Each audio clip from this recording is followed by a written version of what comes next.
Welcome to the Bulwark podcast. I am Amanda Carpenter, sitting in for Charlie Sykes for another summer Monday with Will Saletan. But Will, I looked outside today and I fear the summer is winding down quickly. I'm so sad that you used the word fear. Don't you love the fall? I love the fall, Amanda. I do. I guess, you know what? I'm not ready for my kids to go back to school. I feel like it's been a short summer with them. It's been so great because they're getting a little bit older now.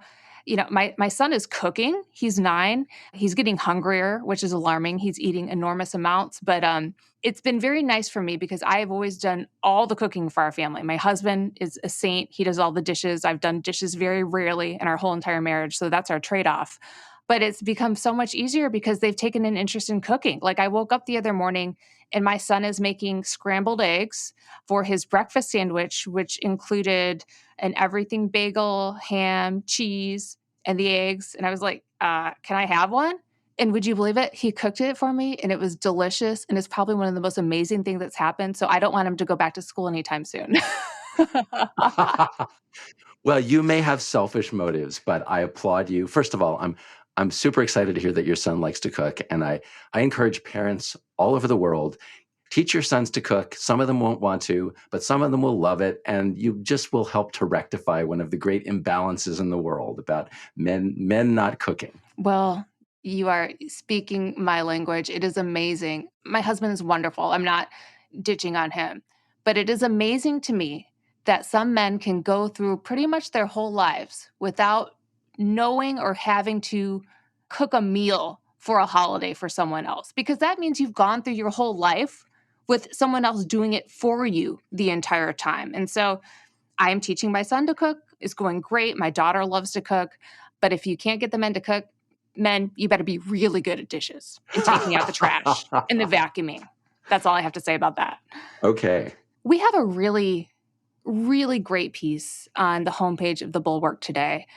I really want to encourage everyone to read it because I could talk about it and I could draw the quotes from it, but it would not do the piece justice. Today is the 1-year anniversary of the Taliban takeover in Afghanistan. Of course, remember the pullout that happened last August. And this is a piece by Lieutenant Colonel from the Air Force, Will Saletan. And he was involved in trying to get the people out and having to grapple with the moral choices of choosing who gets assistance, who doesn't. And not only was that hard to go through for him as, you know, a member of the services, but he really talks in great detail about how it's affected him, how it's haunted him. And he explores the concept of something that I knew about, but I didn't really understand, the concept of moral injury and moral trauma when you are forced to make choices about things that go against your values. And it is absolutely gripping. It is essential reading. And I really think we don't talk enough about the impact these decisions have on the troops when we get in these abstract discussions about the politics of whether this will hurt Joe Biden or not. Have you had a chance to read it, Will? I have. I hesitate to use the word beautiful. It is a beautiful piece. It is a terrible piece. Yeah. It is a recollection of the people he left behind, the people he had to leave behind and did not want to. And as you put it so well, a moral trauma. And I will tell you, as somebody, Charlie always gives me grief about saying I come from a Democratic background, but I'm very familiar with progressive politics and the way progressive people think and talk. And they are very attuned to pain and anguish and those we leave behind at home, a little bit less so abroad, especially when military intervention is involved. This is an area where when I came to the Bulwark, one of the things that I noticed was this deep compassion among my colleagues for people in another country where we were militarily involved. And so here we have the United States military leaving a place and all of these people wrenchingly left behind, many of them killed as a result. And one of the things that Will Saletan gets into is the triumph of evil in Afghanistan after we left. And I would encourage people, progressive people, people who come from a background like mine, read this article to get a feel for the cost of leaving. And I understand the case for leaving, and I support the case for leaving, but you must not morally turn away from the cost of what that was. And what Will Selberg captures is that moral cost. And it sounds like the Biden administration will have some kind of memo coming out today. It might be out by the time this podcast is posted, explaining the decision, defending the decision. Of course, we'll all be consumed with that, but please take the time to go read this Selber piece. And if you take anything away from it, if you can't get to it, he talks at one point about going to a cemetery to visit one of his fellow soldiers who obviously did not make it. He's there. And he talks about how he's just so used to the idea of people coming up to him and saying, "Thank you for your service." But something that he took away was a man came up to him as he was at the gravesite and didn't say, "Thank you for your service," but rather said, "Tell me about your friend." And he listened to the story and grieved with him.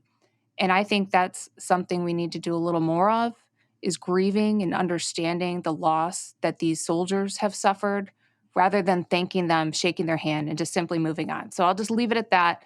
It's a beautiful piece, as you said, Will. It's an important piece. It's a gripping piece. And I'm very proud that the Bulwark was able to publish it, and very thankful that Will trusted the Bulwark to post it.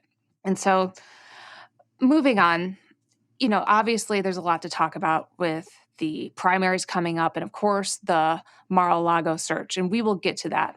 But there's a sleeper story that's been bubbling around, I think, for the past year that I want to spend some time on. And that is the Dominion lawsuit against Fox News. The New York Times had a big kind of overview piece of it over the weekend. And at the top, it described this lawsuit as potentially one of the most consequential First Amendment cases in a generation. And what's at stake here is essentially it's a 1.6 billion with a B suit against Fox News for the lies it spread about Dominion voting systems after the election. And what's really interesting is that the Dominion folks, when you read the suit, they've set up a storyline that makes a lot of sense. This isn't just that Fox News spread lies, but they spread lies for a commercial purpose. And I think we saw some of this in the Alex Jones suit in the previous weeks. But they set up the story that Fox News knew exactly what it was doing, because after the election, when Trump was making the case that it was stolen from him, and Fox News, they made that call for Arizona, wasn't quite willing to go along with it. They saw a loss in viewership to its competitors like OAN and Newsmax, and Fox News freaked out, right? They're always the people that people tune into. And so people like, and these are the people named in the suit, Maria Bartiromo, Tucker Carlson, Lou Dobbs, Sean Hannity, and Jeanine Pirro leaned in to this manufactured story that somehow Dominion had flipped the votes and stolen the election from Donald Trump. And that is how Fox News got its audience back. What do you think of this case? I know you've looked at it. I mean, do you think it has the big First Amendment implications that the New York Times is setting up? Well, it certainly has First Amendment implications, and that will be the argument that Fox News makes, and it's a traditional argument against this kind of lawsuit. But I think you've put your finger on how Dominion intends to approach this, and that is that the motive on the side of Fox News was not to express a viewpoint, to allow others to express a viewpoint, the traditional sort of First Amendment argument. The motive was commercial. Now, that is an empirically testable proposition. And what Dominion is doing in order to verify that the motive was commercial, that is, as you said, to compete with other networks on the right, is that they've gone through this discovery process. They're getting emails, they're getting texts within the company, they're getting depositions of Rupert Murdoch and Lachlan Murdoch. And what they're trying to show is that the Fox News executives and anchors and people who spread the lies about the election knew that they were false, believed they were false, did not care about them, but were basically spreading them because they knew that's what the audience wanted to hear. I don't know if this argument will work. I think it is true. But I'm very interested in the larger purpose of the suit, as stated in the company's original, as the company's meaning Dominion's original complaint, which was they had a couple of lines in this complaint. They said one was the truth matters. And they're absolutely right. And if this lawsuit accomplishes nothing else, I hope it will establish what the truth was, that the Fox people knew that this was bogus, what they were spreading. And the other thing they said was that in the complaint, lies have consequences. Now, what Dominion wants is $1.6 billion in consequences, and I don't know if they'll get that. But if we can establish what the truth was through this lawsuit, through the discovery process, the text, the emails, and if Fox can be forced to pay some large amount of money as punishment for its cynical lies, then we will, that will be part of the political and cultural process of holding accountable the people who have lied about the 2020 election. Yeah, what makes this case different is that usually when it comes to libel law, defamation claims usually have a single statement, a single lie that was told. But what makes this so different and interesting is the fact it was repeated again and again, not just by Maria Bartiromo, Sean Hannity, and the top tier hosts. When something goes on Fox News with that kind of platform, it gets repeated on digital, it gets repeated on social, it trickles down to all kinds of other networks who lean on Fox News for editorial leadership. I mean, really, in the digital age. And so that $1.6 billion figure sounds like a lot.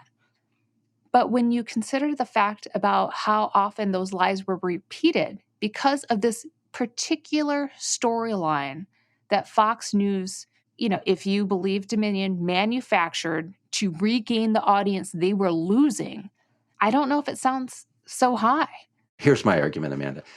It's better than nothing. That's basically my argument. Well, it's proceeding. I mean, the lawsuit isn't dead. I mean, it is definitely active. Neither side is settling, which is unusual. Depositions, as you mentioned, are being taken now from people like Dana Perino, Steve Ducey, Shepard Smith, who is no longer with the network. And so, I mean, it's got to be a weird place to work right now, right? You are being deposed for the lies your network told while it's actively telling all sorts of other lies about the so-called weaponization of the FBI. I mean, that's got to be a real weird workplace to go into.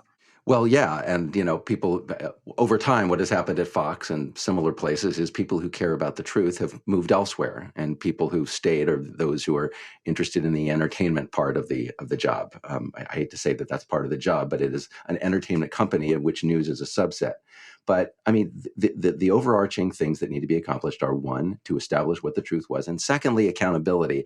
And I grant you 1.6 billion, maybe it should be more, but right now we have zero. We have very little accountability for people who've lied, very little political accountability. Those people who lied about the elections are winning their primaries, and we have very little financial accountability. So some kind of accountability would be helpful. And I think you also put your finger, Amanda, on a very important, another very important part of this, which is this cycle of cynicism where the people, in this case at Fox News, anchors at Fox News who know that the election lies are lies, spread them because they knew the audience wanted to hear them. And Amanda, this is exactly the same thing we have going on in the political context, where Republican politicians spread lies because they know that's what the base wants to hear. There's no leadership. There's no leadership in the party. There's no leadership at the network to say, despite the fact that our audience wants to hear these lies, we are going to tell them the truth.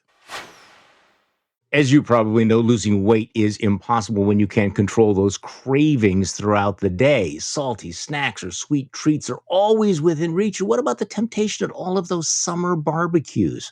Well, the new weight control formula from Nusu Labs uses biohacking technology to curb your appetite and control those unwanted cravings. Formulated with natural ingredients and antioxidants, this new weight control formula helps you maximize a healthy metabolism and keeps you away from all of those empty calories safely, naturally, and without the harmful side effects of restrictive diets and supplements. And this one-of-a-kind formula has the mood-enhancing ingredient that you find in dark chocolate to keep you from getting hangry. Nusu guarantees that you will lose up to 3 pounds in the first week, and it's guaranteed or your money back. And right now, you get a free bottle with your order. That's nusulabs.com/bulwark, nusulabs.com/bulwark. Join Nusu's world-class concierge program for an extra 10% off at checkout. Free monthly supply, free priority shipping. That's nusulabs.com/bulwark,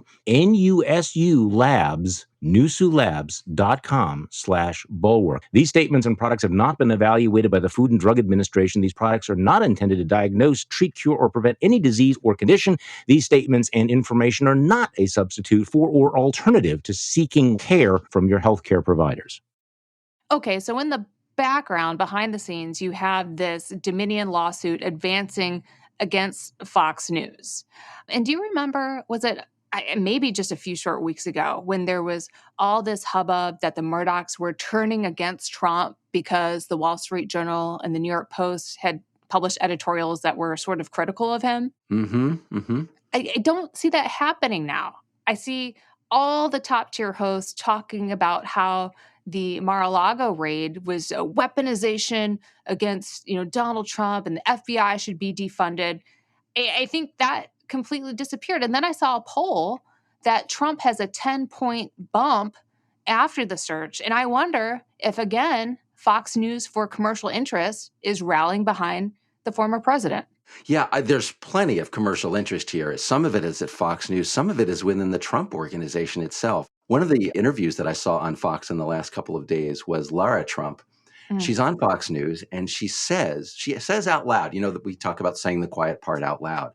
She says in the interview that since the raid on Mar-a-Lago and since Trump exploded on social media and claimed that it was a raid and a siege and an attack on him, that they had raised more money for his reelection than at any time since he left office.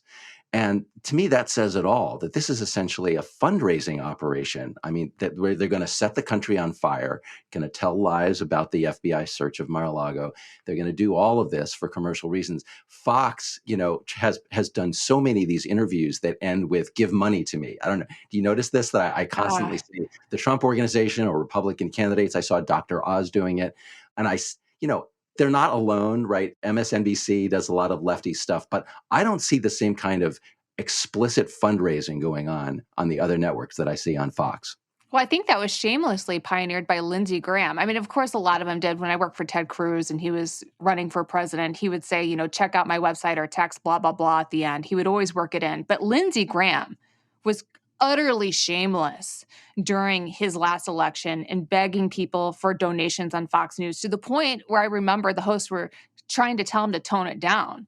But it's a free-for-all now. And the idea, that's a good point you bring up, Lara Trump is on. The Murdochs have not turned against the Trumps when they host Lara Trump and Eric Trump to go on and give the most blatant kind of spin to defend Trump constantly. The idea that ever was a thing is sort of beyond me. And maybe for more evidence of this, we have some sound from Kash Patel. Does everybody know who Kash Patel is, Will? He was the, so-called intel guy installed in the final days of the Trump administration. He's got his hands really in everything. And of course, he was one of the people appointed as National Archives representatives for Trump in the final days of his administration, along with I don't know how to describe him, John Solomon. I used to report to him directly when I worked at the Washington Times. And that's just been another kind of free fall into Trumpism. But Kash Patel was going to be one of the point persons for these documents, of course, so they could get first hands on it, manufacture news to their liking, but that is sort of falling apart in light of the Mar-a-Lago search. So let's just listen to some sound from Kash Patel about how he thinks of how the declassification process for these documents works. In October of 2020, he issued a sweeping declassification order for every Russiagate document and every single Hillary Clinton document. Then on the way out of the White House, he issued further declassification orders, declassifying whole sets of documents. And this is a key fact that most Americans are missing. President Trump, as the sitting president, is a unilateral authority for declassification. He can literally stand over a set of documents and say, these are now declassified. And that is done with definitive action immediately. He just gets out his declassification wand, waves his hand over the documents, and poof, declassified. Is that how it works? It is straight out of Harry Potter. The way that these guys talk about presidential authority. So I don't know where to begin with this. This is, first of all, an authoritarian mindset, right? Remember, these are the same people who complained about Hillary Clinton not following procedures, things that were outside of her authority, that were about the handling of classified material, the handling of government material. Here, there are no procedures. There are explicitly no procedures. Kash Patel is saying he can stand over them, pronounce the magic words. By the way, Amanda, there's nothing written here, right? None of what he's describing, what Patel is describing, involves that Trump has to write anything down. And John Solomon, who you were quoting before, actually read out loud a statement from Trump's office. John Solomon, now representing Trump's office, having been a journalist, let's set that aside for a minute, that said that there was a, quote, standing order during Trump's presidency that, and this is the quote from Solomon, documents removed from the Oval Office and taken to the residence were deemed to be declassified the moment he removed them. So in other words, Trump doesn't have to say anything out loud. He doesn't have to write anything down. He just sort of does it. And therefore, by fiat, suddenly documents are declassified and are eligible to be taken wherever. So that is a completely Kim Jong-un version of the United States presidency.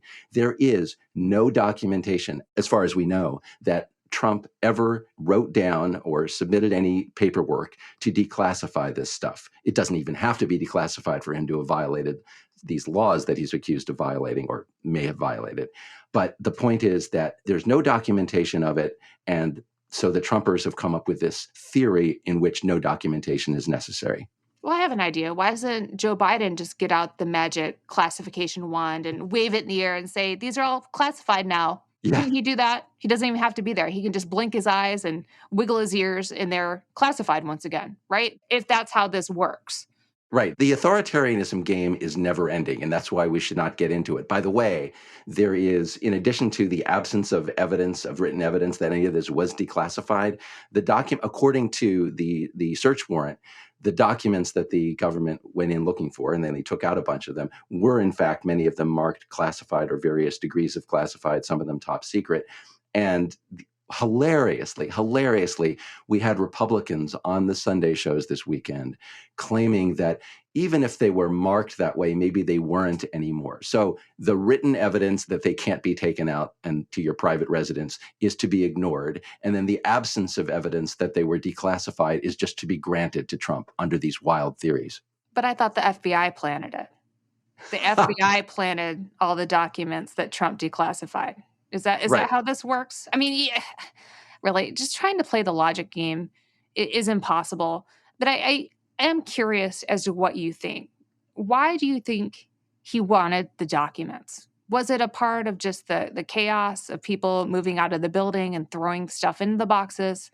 Was it something more nefarious? Because what I tend to think, listen, he was asked to turn them back over. The FBI already went down there. His lawyer attests in some kind of document saying we turned over all the classified information when they didn't. I mean, maybe it's chaos. Or more likely, Trump wanted documents for leverage over people. This is something that he is obsessed with. I don't know what it was. I mean, but nuclear material that you can show off to your foreign buddies on the golf course, that makes you seem important, makes you have leverage. If you have the name of a bunch of American spies, potentially leverage over the deep state. I don't want to go too far down that rabbit hole, but the possibilities to me on that end are endless. So I would distinguish here between why the government wanted the documents back and why Trump took them. I think the government wanted the documents back, well, for various reasons. They belong to the government. But I think you've put your finger on one of them, which is that a lot of these documents are extremely valuable for anyone doing espionage against the United States. If you can get nuclear documents, you can get signals intelligence, you can get intercepts, you can get, these, especially technological information. So it doesn't have to be Trump who sells the documents. It can be anyone else. And we know from reporting so far that the government had looked at surveillance video of people going in and out of the room where the documents are stored. So Trump can have paid no attention to this, and still that's a major threat to national security to have people having access in this unsecured or insufficiently secured area to these documents that can be sold. On Trump himself, though, Amanda, I'm going to play defense for him. I don't believe in almost any case that Donald Trump plans particularly much. In the case of January 6th, we have lots of evidence of him doing conspiracies. But in the case of these documents, I think he simply thought he owned them. He always thought he owned the presidency. He thought he owned the White House. He thought he could stay there after he had lost the election. I think he took these documents with him because he could. He paid very little attention to what was in them. When the government said, you have to give them back, he thought it was the government's problem. And the search is the government saying, no, it's your problem. You lied to us. And these documents belong to the United States. Yeah, I think that makes a lot of sense. And maybe his motive is irrelevant. I really liked how David French framed the choice that the government faces in terms of prosecuting Trump for retaining these classified documents by going back and reviewing how the FBI handled Hillary Clinton. French essentially argues that the Hillary Clinton rule, is something that I think he coined for this piece, should be invoked. And what he's getting at is that Hillary Clinton ultimately didn't face criminal charges for mishandling classified information because the government determined she didn't intentionally and willfully mishandle that information. And, there's a quote directly from James Comey where he says, all cases prosecuted previously involved a combination of a clearly intentional and willful mishandling of classified information, vast quantities of materials exposed in such a way to support an interference of intentional misconduct, indications of disloyalty to the United States, or efforts to obstruct justice. So that is the existing standard for prosecuting people of a political stature as Donald Trump. And when David wrote it, I think he's trying to make the point that Trump has exceeded those standards in a way that Hillary Clinton did not, although I think a lot of people were confused by it, saying, oh, we should not equate what Hillary Clinton did to what Donald Trump did. But I think he's exactly right. That is the standard. The FBI has laid out these standards. And the idea that Trump retained these documents and his lawyers misrepresented what they had to the FBI clearly meets the standard of obstructing justice, I would think. But do you think that's a good standard, or how do you feel about it? Well, I agree with you about the overall point here, which is, and I don't have the best recollection of the details of the Hillary Clinton episode, but I think it is true that more was done to Hillary than has been done to Trump. That is, she was investigated. She came close to being charged. She was not charged. But all we have so far is a search of Mar-a-Lago. We haven't proceeded to anything greater in the case of Trump. And that what Trump has done exceeds what Hillary did, as David French points out. I don't think there is a parallel in the Clinton episode to what Trump did, namely an ongoing resistance to requests to return documents, right? I mean, in the case of Trump, we have this long sequence of he takes the documents, the government says, we think you have our stuff. The Trump team is sort of negotiating with them. The government goes in, gets some of the documents. At some point, there's a statement signed by a Trump lawyer, as I think you mentioned, that says we've handed over everything. And I don't think there's any analog to that in the Clinton case. That is a false statement, a provably false statement, because they now went in and got the documents. So there is misrepresentation. There is ongoing failure to return after they are told to return the documents. And all of that speaks to a level of obstruction that I believe was not present in the Clinton case. If we're just bringing up, all these obstruction things that Trump did, that just pertains to the classified documents at Mar-a-Lago. I mean, it is stunning. I sat down last night and I tried to think of all the charges that Trump is potentially facing right now. And do you want to hear this list? I mean, it is insane. Go for it. Regarding just January 6th, you have, and I'm not saying he's going to actually face charges for all this, but these are the things that are on the table, seriously on the table: insurrection, seditious conspiracy, interfering with an official proceeding, defrauding the United States, witness tampering, violation of presidential records, and violation of the Espionage Act. That is just with January 6th. Then you've got the case up in New York against the Trump Organization, where they're talking about fraud, tax evasion, grand larceny, falsification of business records. You go down to Georgia for the Fulton case. You have solicitation to commit election fraud, attempting to interfere with, hinder, or delay election administration, and racketeering.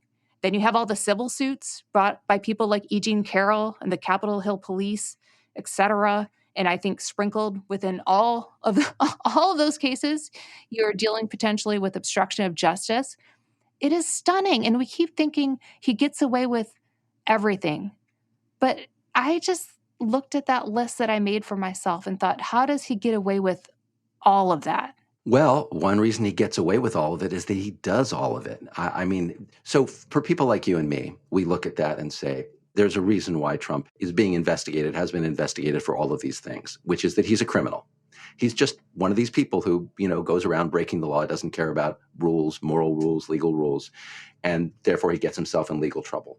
But for a lot of people, they go the other way. Their attitude is he's charged with all of this stuff because the government is out to get him. So this surplus of charges against him becomes perversely the pattern that these people see is the criminal conspiracy against Donald Trump. And a lot of Republican office holders like Lindsey Graham have fallen into that, sort of talking about how the FBI is out to get Trump because the FBI is constantly involved because, as you and I know, the FBI is enforcing laws and Trump is breaking them. The other thing about this is it would be really weird, but it could happen, that the outcome of these investigations is that Trump skates on the big charges, attempting to overthrow the government of the United States. He doesn't end up getting charged with that, but that somehow if he gets nailed for anything legally, it's this Al Capone thing, right? Capone got nailed for tax evasion. It can't be a minor charge. Well, this handling of government records, Amanda, honestly, does it rate next to staging a coup? I don't think it does. Well, but it does if he's hanging out nuclear secrets for his Saudi friends on the LIV golf course. I mean, yeah, that sounds like a joke, but it could. It may be, but can I wave people away from that? To me, this sounds a lot like the P-tape. Remember the whole allegation about him being in a hotel room, and a whole bunch of people who hate Trump went in for this story, and it turned out not, as far as we know, not to be true. And then if you go out with this story about, he's selling nuclear secrets, and it turns out that there's no evidence for that, then they're going to say that, see, we can't believe any of it. So I'm a little bit leery of that one. Well, we can let all those various stories and conspiracies play out for themselves. But what we do know, this is really shocking, but not surprising to see an intelligence bulletin that went out by the FBI and DHS on Friday night. I'm just going to read from some of it. FBI and DHS have observed an increase in threats to federal law enforcement and to a lesser extent other law enforcement and government officials following the FBI's recent execution of a search warrant in Palm Beach, Florida. Shocking, not surprising. Goes on, these threats are occurring primarily online and across multiple platforms, including social media sites, web forums, video sharing, and image boards. And here's the kicker. These threats include ideas about placing a so-called dirty bomb in front of the FBI headquarters and issuing general calls for civil war and armed rebellion. It also goes on to discuss the Ohio gunman who tried to enter the FBI's office in Cincinnati. He was wearing a technical vest, had an AR rifle, a nail gun. When officers approached him, he fled the scene. He was chased. He was killed. But what FBI and DHS are telling us is that they expect to see more of this. And then over the weekend, I'm sure you saw the news that there was a man that went to the Capitol, armed, shot into the air, killed himself, and there were armed protesters outside the FBI in Phoenix. And so it seems like things are getting uncomfortably hot. What do you think? Yeah, they certainly are. And I'm just going to come out and say it. This is because the Republican Party has decided to demonize law enforcement. The guy in Cincinnati is a January 6th guy, as far as we know. His social media posts indicate he was there on January 6th. So he was already provoked once to a scene of violence, if not committing violence himself, by Republican lies. It's happening again. The attacks this time are not on the Congress of the United States. They're on the FBI. But, we have these cases of attacks on the FBI now. I think it's important for people to understand that what first of all, the Republican Party's pretense of being the party of law and order, we can just forget that now. That is a joke.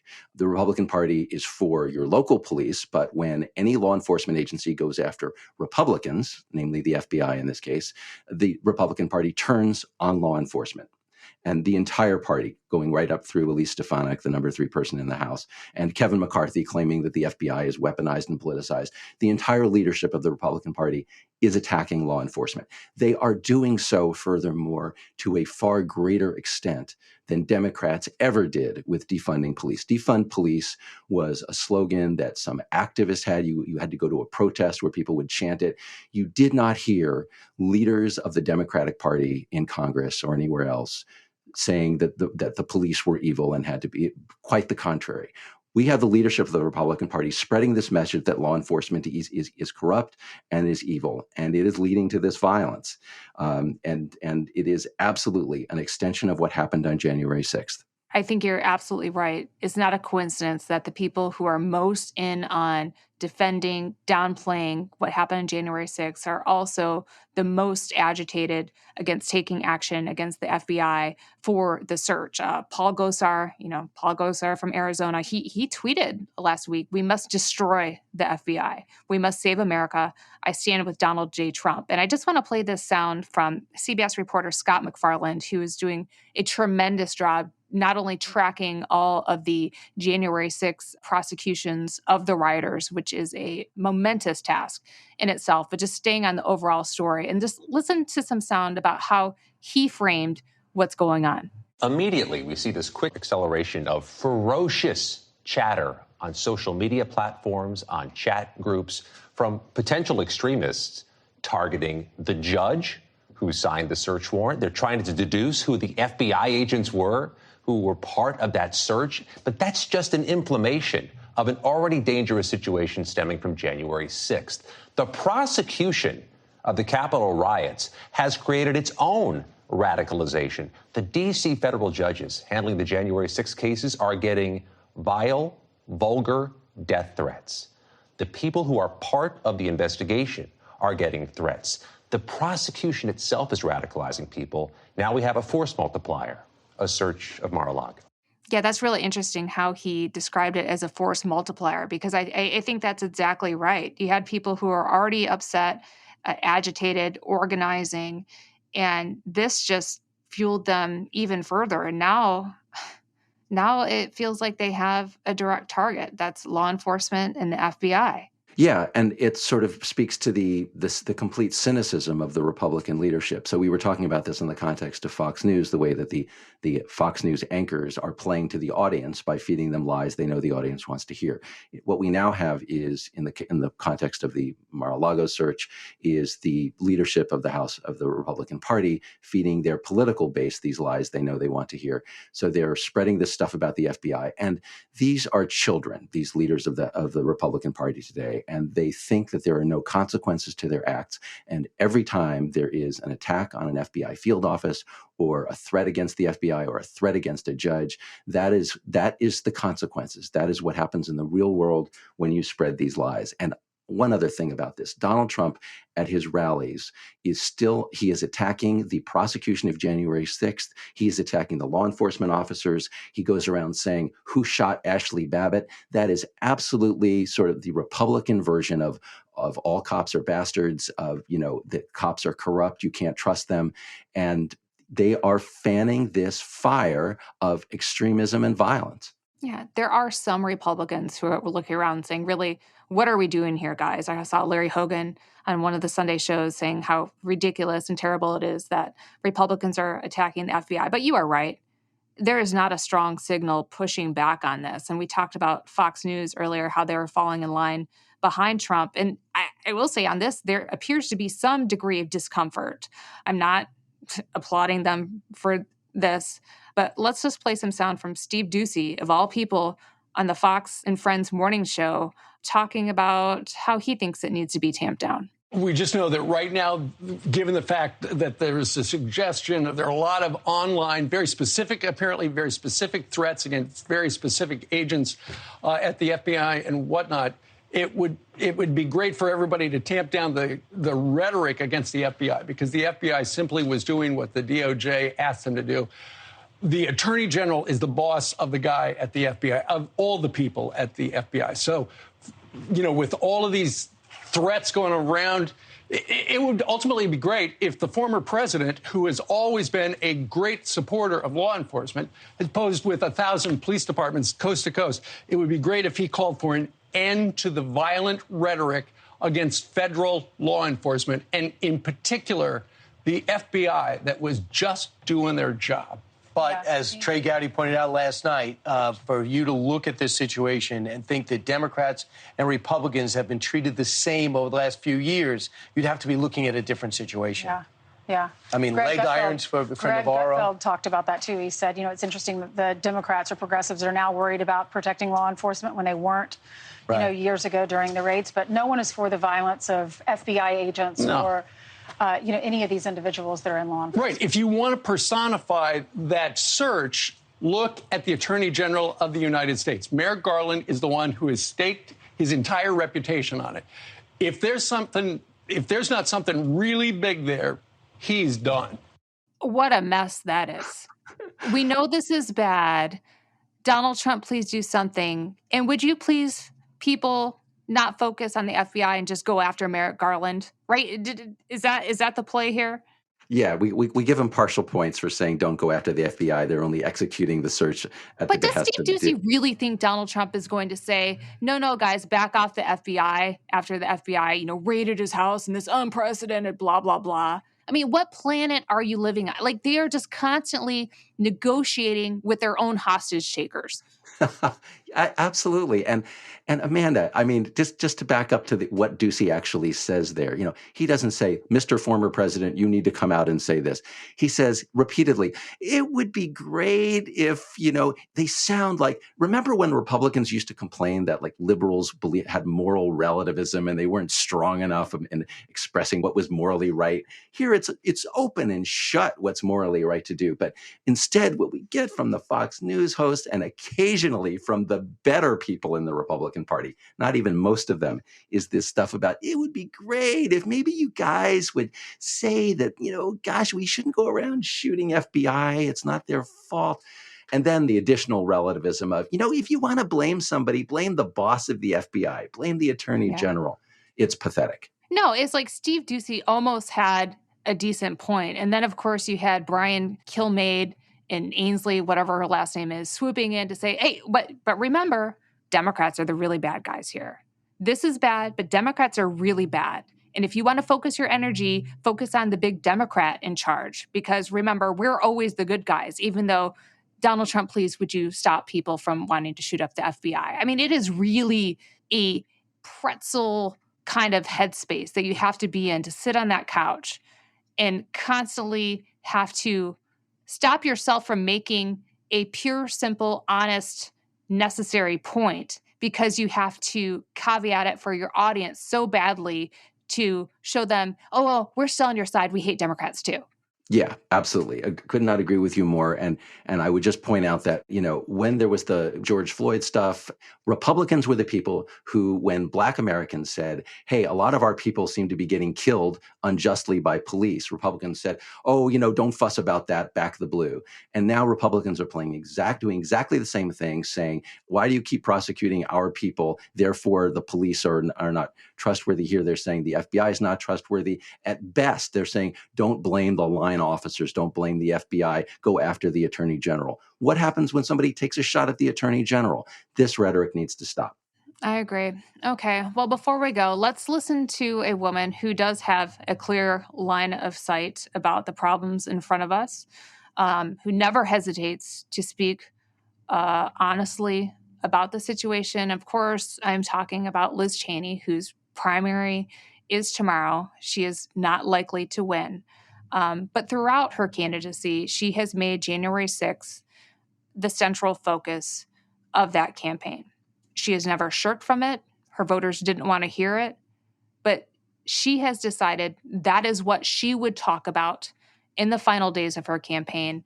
And we do have her closing argument in an ad. And I'm just going to warn you, it is long, but I do think we do deserve to hear it in its entirety. So here's Liz Cheney's closing argument. As Election Day nears, I want to talk to citizens across our great state and all across our country. America cannot remain free if we abandon the truth. The lie that the 2020 presidential election was stolen is insidious. It preys on those who love their country. It is a door Donald Trump opened to manipulate Americans to abandon their principles, to sacrifice their freedom, to justify violence, to ignore the rulings of our courts and the rule of law. This is Donald Trump's legacy, but it cannot be the future of our nation. History has shown us over and over again how these types of poisonous lies destroy free nations. Like many candidates across this country, my opponents in Wyoming have said that the 2020 election was rigged and stolen. No one who understands our nation's laws, no one with an honest, honorable, genuine commitment to our Constitution would say that. It is a cancer that threatens our great republic. If we do not condemn these lies, if we do not hold those responsible to account, we will be excusing this conduct, and it will become a feature of all elections. America will never be the same. Nothing in our public life is more important than the preservation of the miracle given to us by God and our founding fathers. Nothing. Here's my pledge to you. I will work every day to ensure that our exceptional nation long endures. My children and your children must grow up in an America where we have honorable and peaceful transitions of power, not violent confrontations, intimidation, and thuggery, where we are governed by laws and not by men, where we are led by people who love this country more than themselves. No matter how long we must fight, this is a battle we will win. Millions of Americans across our nation, Republicans, Democrats, Independents, stand united in the cause of freedom. We are stronger, more dedicated, and more determined than those trying to destroy our republic. This is our great task, and we will prevail. I hope you will join me in this fight. There it is. And it doesn't sound like she's going to disappear from public life should she lose tomorrow. No, it doesn't. I mean, a couple of things about this ad strike me. One is her emphasis on the very, very big picture. I mean, she says, history has shown us, and this she's talking isn't about water rights in Wyoming. Listen, totally not water rights, not cattle, not agriculture at all. And so she talks about history. She talks about the history of the destruction of free nations, the cancer that threatens our republic. Our nation must long endure, that we must have peaceful transitions of power, plural. She is talking about the entire history of the United States, going back and going forward. So she is totally not focused on winning a House seat in Wyoming, although she hopes to do so. And the other thing, Amanda, is some of what she says there suggests to me that she expects to lose this primary and that it's just the beginning of her future, which is either a presidential campaign or some kind of national movement. She says at the end, no matter how long we must fight, we'll win the battle. We're more dedicated. We're more determined. And she says, I hope you'll join me in this fight. It's not even really about, did you hear anything about Wyoming in the ad? There's a lot of royal we. Yeah. So she's talking about a fight that sounds like it will go on for a long time, and I agree with her, but it's not a fight for the Republican nomination for a House seat in Wyoming. Yeah, that's right. And I know there's a lot of speculation about her running for president. I've expressed this before. I do not see how someone will be permitted to actually challenge Trump in a fair contest under the current structure of the Republican National Committee. I don't know how that would work. But here's one thing I am looking for in the returns tomorrow. Let's say her opponent, Harriet Hageman, beats her by, let's say it's 70-30. It's a walloping. Liz Cheney only gets 30% of the vote. I would want to know those 30% of Republican primary voters, and I understand she encouraged some crossover voting, but there's just not a lot of Democrats in Wyoming. Let's set it low, 20 to 30% of Republican primary voters in Wyoming. Are they actually going to cross over and support Hageman or Trump in a general election? I don't see it. If you're voting for Liz Cheney after she made those kinds of arguments throughout the primary, I do not think you suddenly turn and vote for the MAGA choice. And so what you have left are the abstainers, right? Republicans cannot win general elections if they continually lose 25 or 30% of the Cheney vote, let's call it. They will not win. It is not possible. You cannot turn out the MAGA base enough. You can't juice them up anymore if 20 or 30% of your own people are sitting on the sidelines. And so I think that is where we will see, let's call it the leverage that potentially a Liz Cheney could hold over a 2024 contest. And I'm not sure she has to actually run for president to do it. Yeah, I don't think she has to win at all. And I don't think that's what she's playing for. I mean, I think it's pretty clear by now from the fact that she has laid down her seat, laid down her leadership post already, and is now prepared to lay down her seat, that her priority is not her career. Her priority is she recognizes an evil in our time, a very great evil, a very dangerous evil, and she is determined to defeat that evil. That's the whole game for her. I mean, it's not, I hesitate to call it a game. It's not a game. It's the opposite of a game. The stakes could not be higher, and she's willing to lose for that. And your math is exactly right. It doesn't get Liz Cheney nominated in a Republican primary. It doesn't necessarily get Liz Cheney elected as a write-in in a state like Wyoming. What it does is it deprives Donald Trump, first of all, and secondly, anyone who tries to do what Donald Trump did, to lie about elections, to turn the United States into an authoritarian country, from getting enough votes to win a general election. She just wants to have enough people who are in, I hesitate to call it the middle, because these people can be very ideologically conservative, but they believe in democracy. They believe in the rule of law. They will not vote for Trump. They will vote against Trump. And that is all that is necessary to prevent the great evil from returning. Well, as we close, we will watch what happens with the Cheney race tomorrow closely, but I want to leave people with this idea.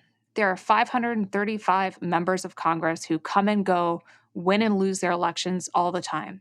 Rarely do they make history. Rarely do they bend the will of a Congress in the right direction.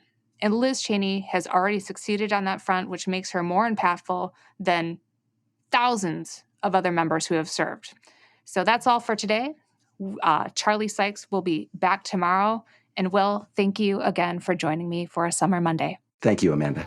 The Bulwark podcast is produced by Katie Cooper with audio production by Jonathan Siri. I'm Charlie Sykes. Thank you for listening to today's Bulwark podcast, and we'll be back tomorrow to do this all over again.